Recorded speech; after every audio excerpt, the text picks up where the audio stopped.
Hello, everybody. Welcome to 321 No Kidding. Today we have a guest that I think will educate everybody. So we have to put her and share her with both the recovery world and the entrepreneur world. Welcome to the show, Dr. Betsy Holmberg.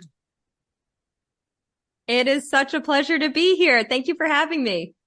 Oh, I'm excited to dive into this topic.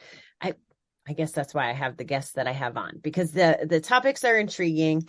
And this one is one that I don't know as much about as I would like. So why don't you start by introducing yourself to the audience and letting them know who you are and what you do, maybe, and why you're here? You bet. So I am a clinical psychologist, and I had a wonderful career. I worked at McKinsey for a while, and I led their mental health service line and helping hospitals and insurance companies and everything try to improve quality of care. And then I ended up taking a hiatus to take care of my son. And in the process, my husband came in one night and was like, "This is over. We're not doing this anymore." And so went through a divorce. That was really hard. And then 3 years later, I was still really struggling with it. And with divorce, there are all these negative thoughts of like, now I'm that divorcee and I'm different from everyone else. And people are going to wonder what's wrong with me, that my husband left me. And, there's just so much negative talk. And I was on an antidepressant at the time, which really, really helped. But it was 3 years later and I wanted to get off it. And every time I tried to taper down on my antidepressant, these negative thoughts would come flaring back. And I just got fed up and I wanted a better life for me, my son. And so I went into the literature to find out, what is this voice in my head that is constantly, telling me I'm not good enough, telling me I can't handle it. And I found something that blew my mind. And so I'm now out in the world sharing it and talking about it. And I'm writing for Psychology Today on the topic, and I've written for Fast Company. So there's an appetite for this. So I guess I'm not the only one that suffers from this, because once we know the science behind why we think these things, it really helps us let them go. Yes. And it's applicable, like I said, to both audiences, because I think it is not just in your head. I think it's in all of our heads. And I think that some folks have learned how to slay it and some people haven't, or at least maybe it's just that people appear to have calmed it and we don't really know what's happening behind the scenes too. So I imagine there's a little of that. So where should we start? Should we start with the science? How would you like to begin? Let's start with the science, and I would love to then see where you want to take it from there. And I'll make it as brief as possible. So we all perceive that our thoughts come from us and that our thoughts come from one place. So the same place that produced, the theory of relativity is the place that you're like, "Oh, should I go grocery shopping after work today? I don't know. I'm tired," right? That it's all our thoughts. But what the neuroscience, the brain imaging shows is actually we have two thought networks.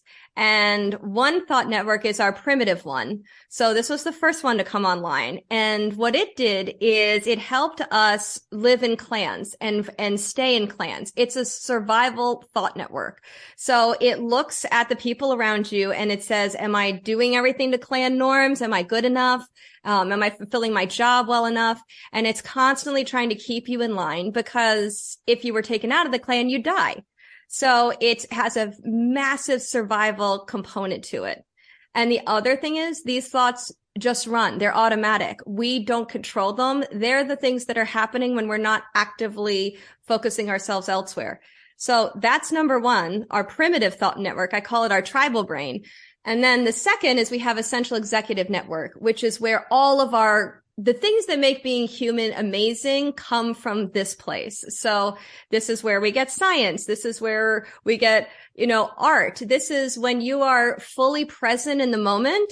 You're in your central executive brain. And you talk a lot about being present, Bobbie. And that is that connecting in your central executive network instead of your tribal brain. So just the idea, the thing that shifted it for me was just the idea that, wait, I'm not the one thinking that I'm not good enough or that everyone's judging me. That's just an automatic thing that thinks it's protecting me when actually it's driving me nuts. Like, that blew my mind and really helped me move towards healing. Thank you. I have follow-up questions. The first one is, who does our primitive brain think the clan is now? Is it as immediate as like our family and our day-to-day, or is it mankind? Is it religion? Is it ethnicity? Like, what is our clan? Do you have a sense of that? This is the problem with nowadays, is that anyone you interact with, it thinks is part of the clan. So, if you go into a social setting and there are a bunch of people you don't know and it gives you a lot of anxiety, yeah, that's because these are all new people and we don't know what matters to them, what the hierarchy is. And so this brain goes into overdrive, and that is social anxiety. So it can be your church. It could be the moms that pick up at school. It could be the people that you see at the dog park. I mean, it tries to fit you into all of these different places, and it was never designed for that. It was designed for a world in which we spent all of our time with the same 150 people, and we knew them from the day we were born until the day we died. We stayed with the same group. And nowadays, this is part of why mental health rates are as high as they are, is it's really hard to have that brain in as complex a world as we live in today. Okay. Thank you for that. Now, and I don't know how exactly to phrase this, but so we have the primitive and we have the central executive. Thinking about presence, thinking about higher self, thinking about consciousness, what brain does that fall in, or what thought path does that fall in? Do you know what I mean? It is such a good question. Yes, no, totally. And I've thought a lot about this because we think of consciousness as kind of the one who is aware. So like, if you're aware that you're thinking, then you're not the thoughts. You're the awareness that sits behind the thoughts. And I feel like in all of the reading I've done, the more that people sit in presence, it seems the more they are in touch with that higher self. And when we're sitting in presence, we are not in this tribal brain. We are in that central executive. We are in a place where we're very much in the moment. And so when I think of what consciousness is, and what the higher self is, it is very much not the tribal brain. That's number one. We can all agree, like, all of those nasty thoughts are so not who you are. But who you are is the one seeing those thoughts, and who you are is the one that's experiencing this wonderful world around us, is the presence. Thank you. That was very clarifying. What contributes to us, to where the thoughts go? Like, is there outside factors? Like, what makes us use our central executive? What makes us use our tribal? Where does that come from? Yeah. So the things that make us, so when we focus on something, and this is one of the key ways to turn it off, is that the brain imaging shows that the tribal brain runs. And then when we actively choose to focus on something, it shuts down and the central executive comes on. It's like a light switch. It's either or. So when this is running, if we then are like, that's my tribal brain, gross, and you go and do something else, whether it's binging a television show, listening to music, going for a bike ride like you do.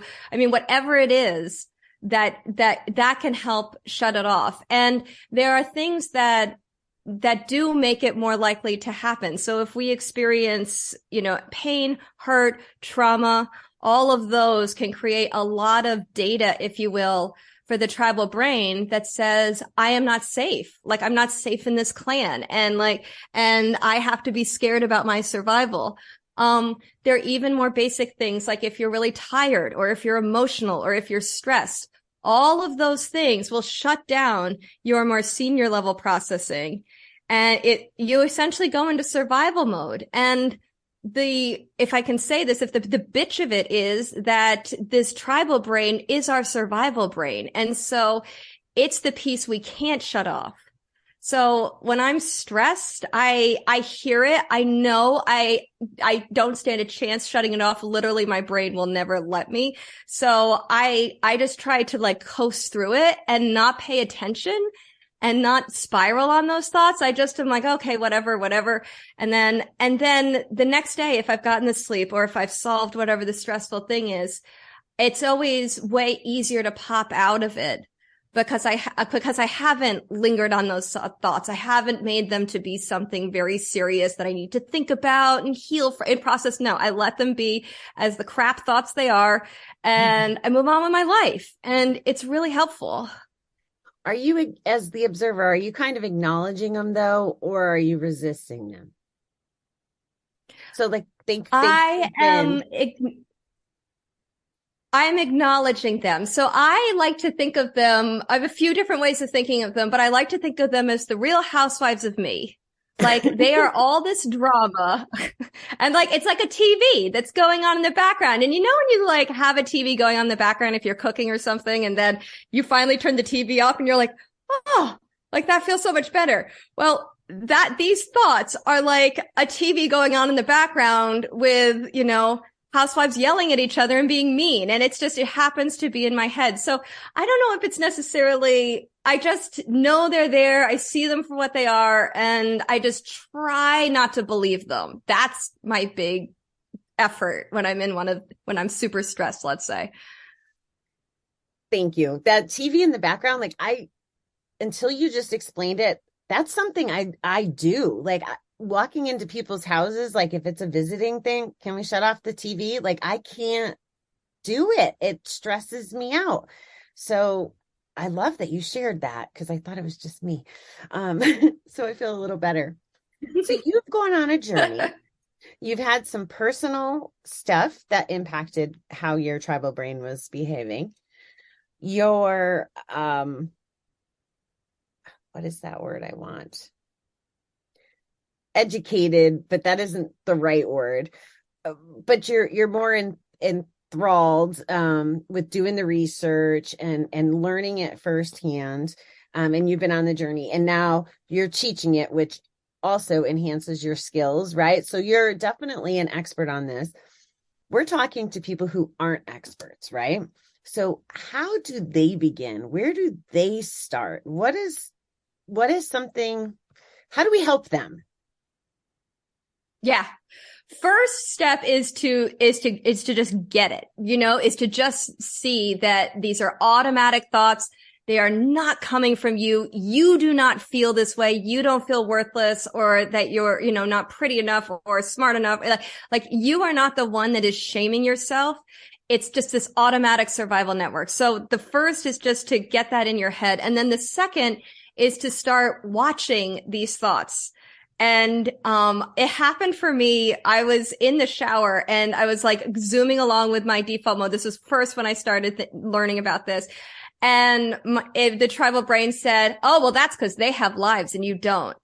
And I literally like I was like, what a nasty, terrible, awful thing to say. And usually I probably would have felt depressed that I felt that way and thought, oh, I'm getting sad. And like, I need to probably take it, like, I need to like cool my jets and just, I probably would have watched TV, probably would have eaten a pint of ice cream. You know, I would have really like taken that. And instead I saw it and I burst out laughing. And I was like, oh, you know, you little bitch. Like, I can't believe you just said that.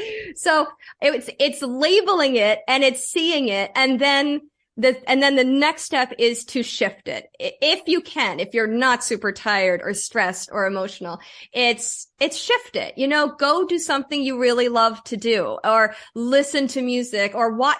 I mean, I used to think distracting myself was like a weak thing to do, if you will. And now I see it as one of the best things to do because it's getting me out of that awful part of my brain. And if that's what I need to do it, go me, you know, I will binge that show and feel very proud of myself for doing it. Yeah. Well, and that's, you're making me wonder, you know, like, was it, I can't think of a specific moment, like your shower moment, but was it those voices that led me to the casino to tune out, right? Like that's my version of Netflix, was a slot machine and bonus rounds and all the things that came with it. I didn't have to think about whatever was happening in life. So I don't think I was conscious of it, but I feel like that's what led me to that as a coping mechanism, gambling or drinking. Well, this is where these behaviors are so appealing, is because they shut this network down. And when we think we are that voice, we want to try to escape it. And we're not going to look to ourselves to escape it because we think it's us. You know, we feel that we need to escape ourselves. And so, and you'll see this with all of the addictive substances and behaviors. So alcohol, it actually shuts down your tribal brain. It will do it chemically, will decrease the functional connectivity in your tribal brain so that you stop having these thoughts. And that's why we all feel so much better and more social when we drink, you know, because it's let down that survival stress thing that's turned inward saying you're never good enough. Nicotine, it actually both decreases the tribal brain and it increases the central executive network. So you feel you can be more productive. So all of these things, they actually are, they are great coping mechanisms for getting out of the tribal brain. And they make a lot of sense when we don't know what the tribal brain is. But once we know what it is, we can say, you know what? I'm shutting it off myself. I'm not listening to it. It has nothing to do with me. And then we won't feel the need to turn to that stuff. When we look at addiction too, like the problem with something like alcohol, and it's like, I can't believe something like this is on our planet, because it pulls you in because it shuts down the tribal brain. But over time, it actually strengthens the tribal brain. So once you were done with the hangover, you know, when you're in the middle of a hangover, you know how those thoughts always get so much worse. You're like, oh my God, what did I say? What did I do? I'm so ashamed that I drank so much. I can't believe I let it go so far. I'm so weak. I mean, blah, blah, blah, blah, blah. So in time, it actually strengthens and strengthens and strengthens the tribal brain. So then you need more alcohol to try to turn it off. And there you have your vicious cycle. And so it's interesting that it's like when I was looking at it, I was like, you know, we're kind of damned if you do and damned if you don't. But, you know, that we finally figure out things that help us get out of this thing. And then they end up hurting us more. Like, that stinks. It's hard. Yeah. You said something. I'm going to go back a couple pages in our conversation, because when you were using the example of some of the things that the tribal brain says, I wrote down pretty enough. And where do we get the ideas of what is pretty enough? Like, what does that look like? What are we judging against? Why are we judging it against? Like, can you speak to that, please? Yes, goes all back to the clan and what we see as being the clan norms and what it means to be successful in the clan. So when we look around, and this is where media can be really hard for people, is if we see lots of pretty faces in the media, our tribal brain assumes you need to be that pretty or else you're going to get kicked out of the clan and you're going to die. Like, so you know, it's not thinking, oh, just to get ahead. No, it really cares about dying. And so it thinks you have to be pretty enough. It thinks you have to be smart enough. So we're always comparing to the people that we're seeing, because bizarrely, it had a good function. So picture we're all back in the cave and someone figured out that if you sewed a bunch of pelts together, it would make a blanket and you'd be warmer at night. Well, we would look over and we'd compare ourselves and be like, whoa, that's really cool. I'm going to start to do that too. And so then we'd start making that. And then the standard of living would rise for everyone. And the pickle nowadays is that the standard of living is great. So we have taken all of our comparing and all of the ways we're telling ourselves we're bad by looking to people out in the world that seem to be doing better than us. And it's so funny. Think about it. Like, we never look at people that are doing worse than us and say, oh, wow, aren't I doing awesome? Look I'm not them. I mean, no, the tribal brain is so survival based. It's always like, well, they're doing better, or they're prettier, or they're more wealthy, you know, or they never suffered through addiction. You know, it's always beating us up. That is a powerful point, what you just said right there, that we don't compare to I want to say things we should be grateful for, or gratitude. Like, we don't compare that way. We only compare for lack. And that's just mind blowing to me, what you just said. So I just had to savor that and kind of repeat it back to you. I mean, it's creepy, isn't it? That like, this is a survival system. Like, we fully accepted it as a society that we have a stress system, and it's always trying to run away from a saber-toothed tiger. So we manage it, but little did we know that half our thoughts are also a survival system, and also trying to protect us by looking at the person, by beating us up, essentially. It's trying to fit us in the norms and make us okay. And it's hurting us so much, that it makes us feel so bad about ourselves. It's, I don't know, that you can tell why this is where I wanted to get this message out, because like, this voice is really nasty and we all need to know about it. And the more we know about it, the more we can let it go and actually really start living the lives we really want to live. You know what I mean? Like, what really matters. I do. As you were talking about it being like the Housewives, I've never watched that show, don't tell. But I get the gist of it from what people say. And I find myself, as my journey progresses, I learn most of my lessons upon reflection, right? And I think of it as, I compare myself to old Bobbie and new Bobbie. And I think old Bobbie's voices were a lot more prevailing because I let them be. Like, my tribal brain, like, was always on alert, coming out of addiction or not digging into all the things that I think caused me to have the voices. At least this is my perception, right? So that was old Bobbie to me. Am I on the right track? Am I thinking about it right? That the voices are picking up on my environment, because like, the voices need to get the voices, I'm calling them, the tribal brain to get its information from somewhere. So is that somewhere from the environment? Is that where they come from? Because it can't all be internal, can it? Because like, it wouldn't know, like, if it's internal, that's our divine loving self. So it feels conflicting to me. It feels like there has to be some outside influence. There is outside influence in that the tribal brain reacts to the outside world. Like, the example that comes to mind for me is, when I first moved here and I started going to pickup and meeting all of the other moms at pickup, and like, my tribal brain had a lot of, kind of went off in that environment. Like, is she bored talking to me? Am I funny enough? Does this mommy want to talk to someone else? I'm not as cool as those moms. Like, oh, they're all really good friends. I mean, it would go. And so there is that place where the tribal brain will definitely respond to stimulus, but it will also, I mean, for me, my tribal brain, the worst things my tribal brain has ever said to me have come from pain and hurt, from things that have happened to me, and they could have been years ago.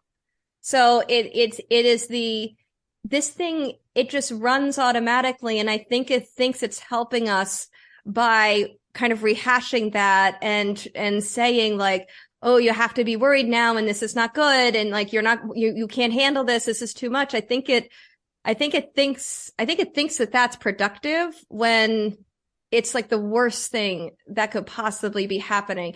And I loved your point on like, it's also like, my consciousness, my loving self is coming from me.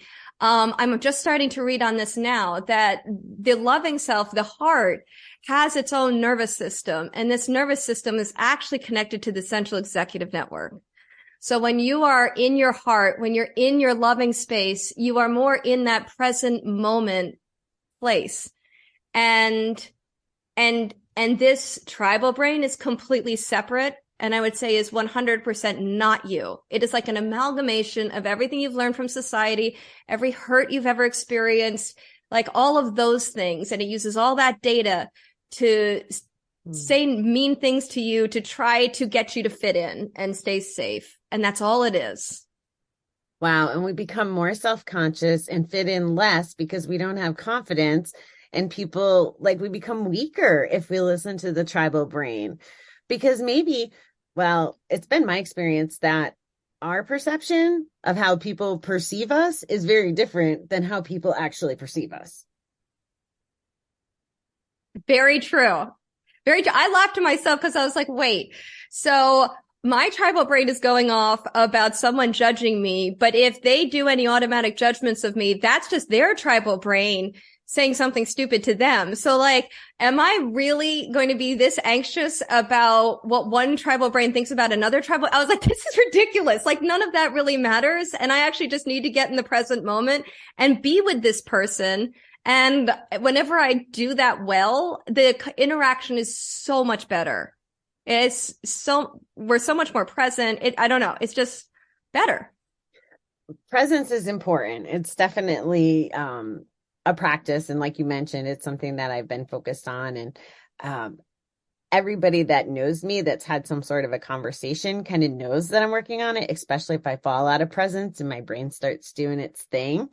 And I make people repeat themselves all the time. I'm like, I wasn't present. Can you please repeat yourself? Because I don't want to miss what you have to say. So it's definitely a work, because I have to catch it and actually be humble enough to say that I wasn't in the conversation because I wasn't listening. And that's the thing is, like, we all have this hardware. We're all stuck with this thing. So everyone knows what you're talking about when you just said that. Everyone has done that. This is not you. So it actually kind of makes me feel a little giggly inside that you actually say it, because it's like you're actually owning something that's so true to all of us. And instead of just trying to pretend it didn't happen, you're like, wait, no, I'm going to be honest and say I wasn't here. Okay, say it to me again. I mean, I just love that. Well, yeah, we don't know what we're missing. And we need to communicate better, in my opinion. Like, part of how I stay sober, whatever you want to call it, is through communication and relationships. So the tribal brain, all right, let me put this in tribal brain terms. My tribal brain wants to talk shit about other people or get its panties in a bunch about what other people say or do to me. So there's this other level, I think, and maybe you could speak scientifically or a little bit more on this, but that's another little button that I think that, at least for me, I have to pay attention to. It's like, does it serve you to feel that way?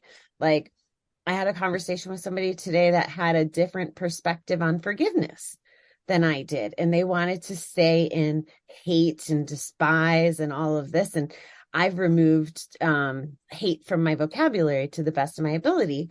And reason being is because I don't ever want to hate anybody. Like, I can get past it. I might be indifferent. I might not care, but I don't want to hate. Like, it doesn't serve me to carry around that black mark, no matter what you did to me, which also comes from a place of knowing that it's tribal brain or whatever you want to call it, whatever my perception of it. I know that's not their heart selves connected to their central executive system, right? Like, I know that now.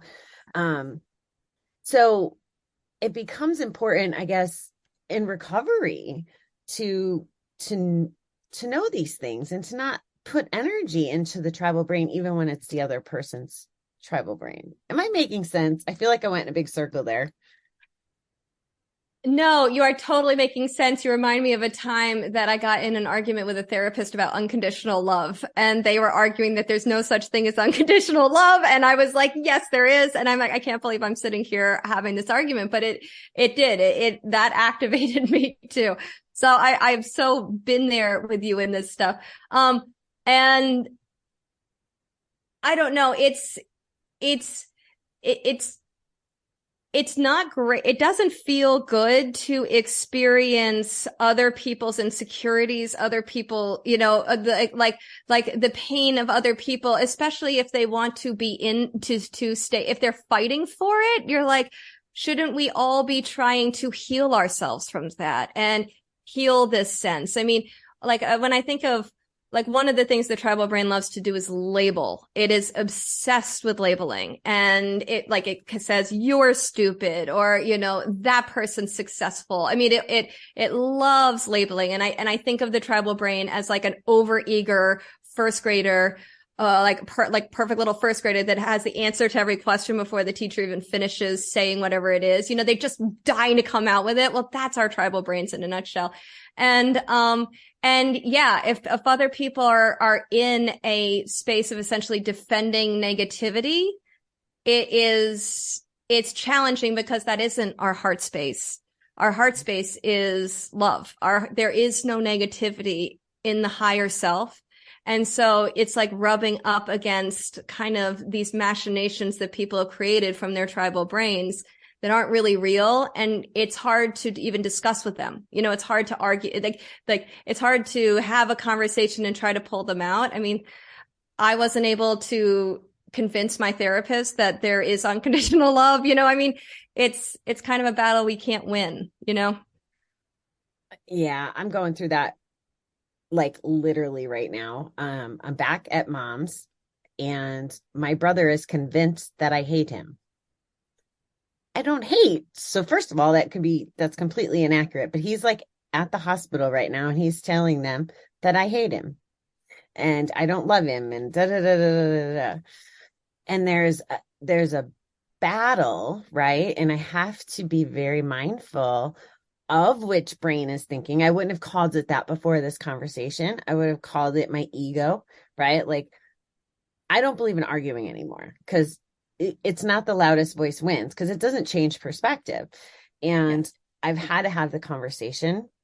I don't hate you, but I also recognize that your brain can't accept that no matter how I say that to you. Like, you have to come to terms with that and then just be done with the conversation, because otherwise I'm wasting energy, because I can't change somebody else's tribal brain, which is not easy to do, mind you.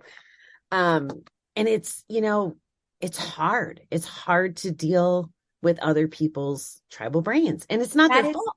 That is exactly right. And it's also that, and I find it such a frustrating experience, because they're not really hearing you. You are being very crystal clear. You are saying it, as clear as you can of you have the situation wrong. I do not hate you. But for some reason, his tribal brain is wrapped in some story that there is hate coming from you. And for some reason, it's serving him. And if you've been honest about it, like, there's nothing else you can do. And to me, it just shows how much we are in our heads. And how much our perceptions of what's going on in the world are all driven from here. I'm pointing my head for people, listeners, and not from the actual world. There is that place where we really do create our reality. And it is saddening to watch people create realities that are awful and that are not true.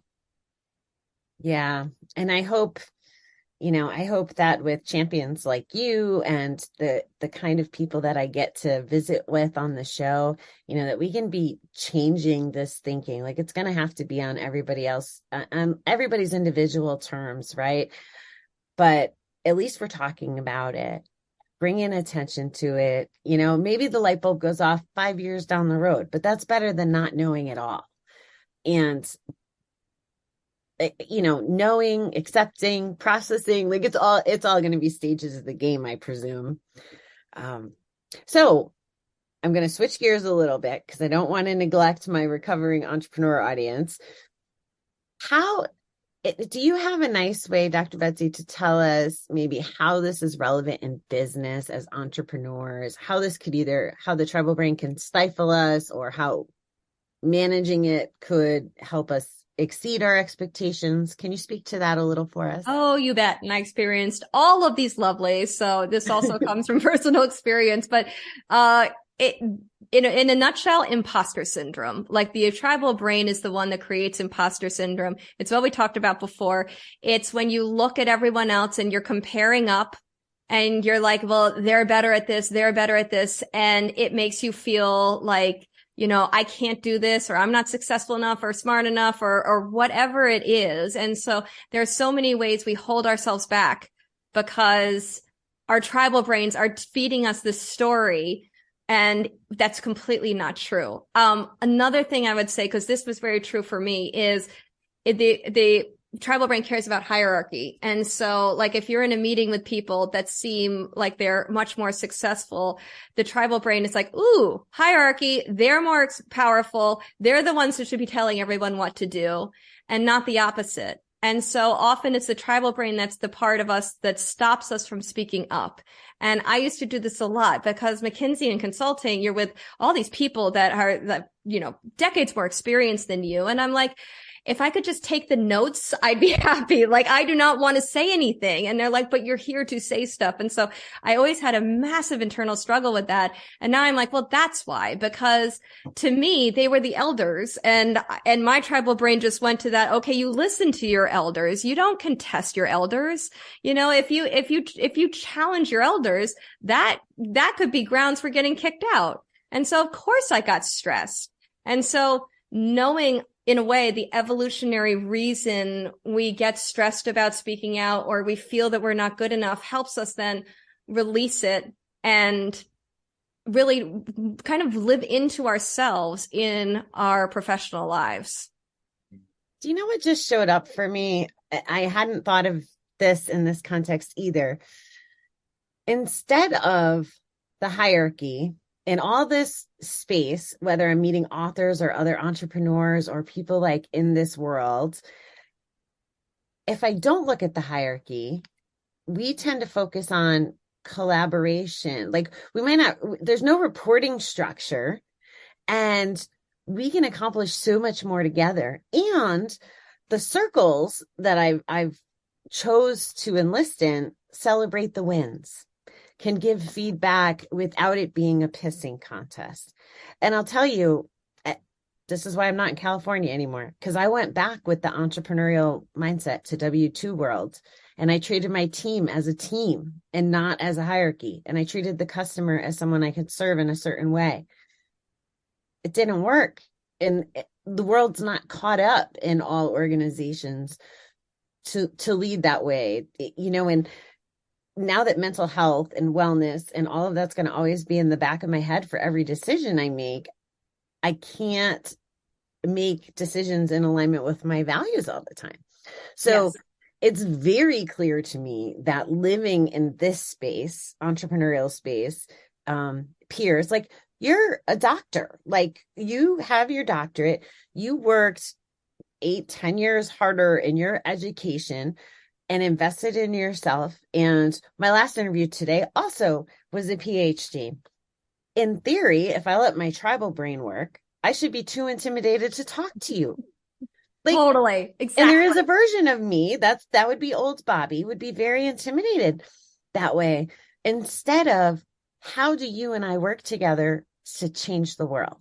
How do you and I work together to spread the message? And this is where, bizarrely, I'm so honored. Like, so your tribal brain would go that way. But the reality, this is getting back to the reality point versus what's not, is I have told everyone I know I'm coming and talking with you because I'm so honored to be with you, given I think what you're doing is so incredible, and your journey and your, so I have so much respect for you, and yet your tribal brain would never have let you see that, and would never have let us have a normal conversation. I think a really interesting part of this point, and I see this in the entrepreneurial space, especially on social media, is the most fun people to collaborate with are the ones who are really authentic and are finding some sort of meaning out of what they're doing, right? This is why I'm loving being with you.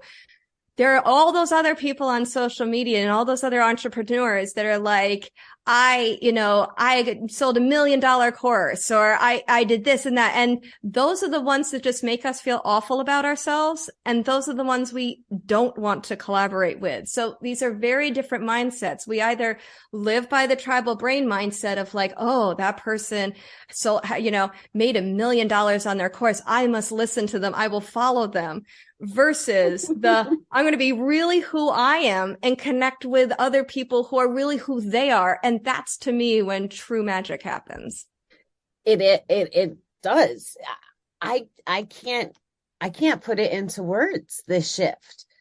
And it's beautiful when people are positive. Like, I made some really amazing connections and I didn't feel threatened. I didn't feel like, I've always been a trainer, right? Like I always wanted to train someone to replace me, but it was from a different place. It was from the, I can't get promoted unless I backfill my position. Like I just Yeah. had always thought that way, but I enjoyed the process and I love watching people that I've worked with move up. Like that's I've never had children. That's kind of like my baby taking their first steps kind of thing.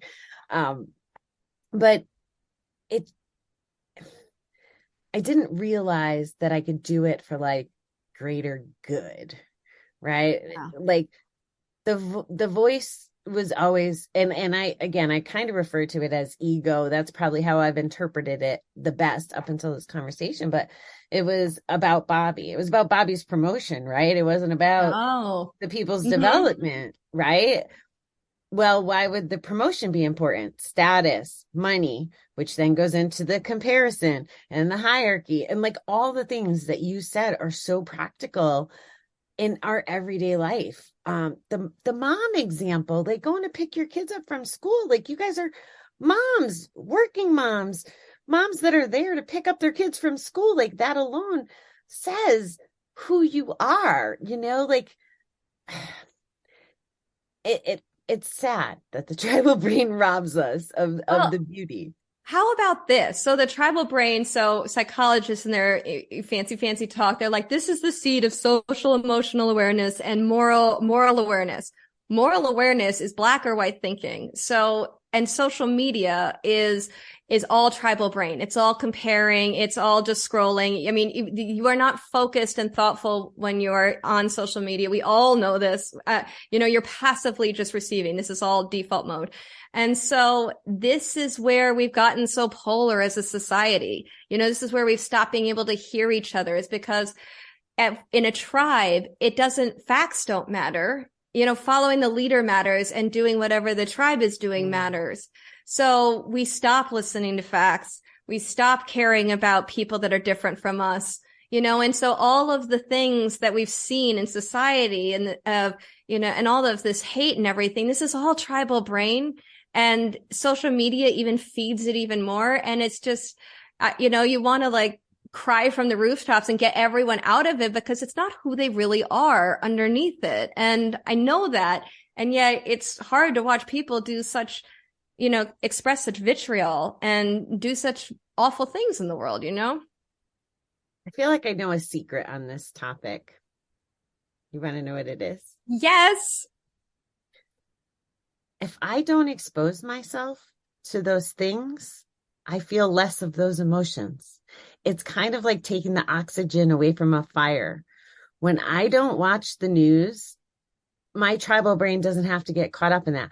Now, I will tell you, now here's where it does step in. And I said this to somebody recently.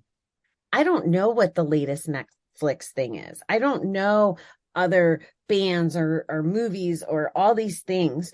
So then there's this other, it creates this other part of the tribal brain talking about exclusion, not being savvy enough on entertainment and all of that. But I can trade that in for But not. is it like, can we just pause on that for a second? So literally your tribal brain is beating you up for not being savvy enough about television. Like really, like it will pick anything to be like, oh, you're not good enough. And we talk about it, a fear of missing out and everything, but it literally will pick on anything. Because you can also go to the other way of like how wonderful you're not wasting your time watching television. You're choosing to spend your time meditating, let's say. I mean, meditating is great for getting in your central executive network. It's the best thing we could all be doing. I mean, and yet your tribal brain will still beat you up. It's ridiculous. Yes. And don't get me wrong, that's not where I live anymore. I think I've talked about it a lot the last few months, so it must be something I'm trying to process out of myself. I have I do believe, that whole there's not enough time concept, right? I do believe time is a choice at a certain level, or what we do with our time is a choice. Yes. And I can reflect back to myself and be like, yeah, I'm getting educated. I'm talking to people. I'm having experiences. I'm blah, blah, blah, blah. So my central executive can kick in and override it. But there was this piece of me, like I'm excluded from whatever the thing is, who's winning at sports. I mean, it goes on because the things I focus about are always developmental, like 99.9% of the time. That's my happy place. So, Yeah. but And, that's and not we live in a world with thousands of clans, and we can't be part of every single one of them. And that's part of the trade-offs we make. And that's part of, to your point, the choice of like, what clan do I want to be a part of? You want to be a part of this entrepreneurial clan. You want to be a part of this developmental clan. Like, you've got some awesome clans. You don't need 15. right. Right. Yeah. No. Betsy, I kind of went all over the place, but this was phenomenal. Is there anything that you want to put out there that we haven't dove into or that is part of what you like to share with audiences?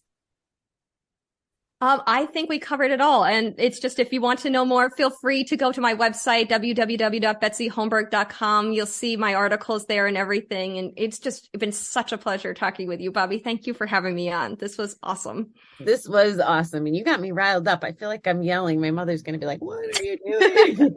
But great stuff. And thank you for so much clarity around it today. You got it.